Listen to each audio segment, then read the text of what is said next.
The third question is, how would you recommend helping others who are not open-minded to deal with stress management? I think this is a little tricky question, and I'm excited to hear your answer. It's funny to hear. It sounds strange to not be open-minded to feeling better. I mean, stress management is all about helping us feel better. And so the way to, and I've worked with over 10,000 people through the years. I was actually doing the math, trying to figure out how many people, and it's over 10,000. And I think even those who are really reticent to, do something that is like stress management, they think, oh, this is tree hugging or this is hippie stuff, is we immerse them in simple techniques that work to turn off stress. We immerse them in guided relaxation. And after doing it one time, they're no longer closed-minded to the idea of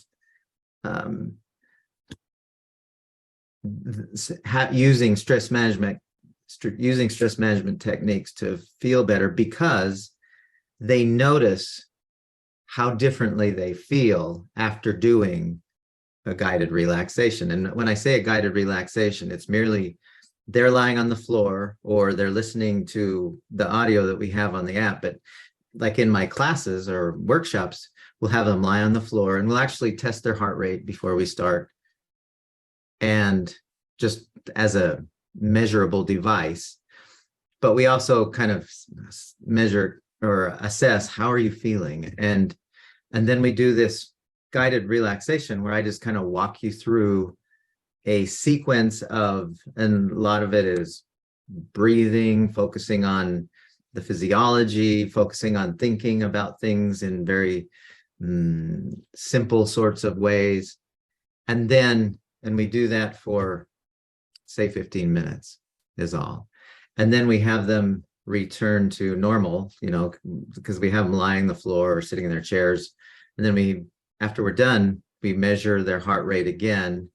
And it's profound how much people's heart rates drop just by doing that. I mean, it's not uncommon for somebody to have a heart rate of in the 80s or 90s. And after doing one of those guided relaxation exercises for 50 minutes, their heart rate is down in the 50s and 60s. I mean, it's not uncommon. I see it all the time. And so, and then we ask them, how do you feel? And maybe 0.5%. So 1 out of every 200 will say, yeah, that was worthless. That didn't help at all. But almost everybody will say, oh my gosh, I feel way better. I feel remarkably better than I felt 15 minutes ago. And so when they experience that, they're suddenly going to go, wow, give me more of this, because this is far better than before.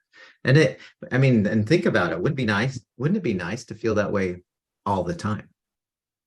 And I think it's possible. I think that's something that's within our capabilities as we practice this kind of thing, where we can feel like that for a large majority of our day, rather than fatigue, burnout, overwhelmed, anxious, those kind of things. Nice. So you turn someone into a believer just by trying it. Yeah. And then they say, why not? People don't go away. I mean, after they start practicing, they don't just say, oh, that was worthless. Nobody ever says that was worthless. They always say, give me more. Yeah, they see the value. Nice. So you've never worked with somebody who is going to say, no, this isn't working for me?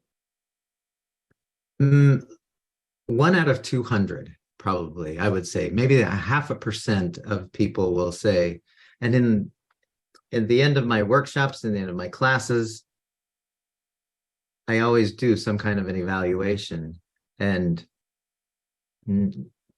it's almost never that people will say that was a waste of my time.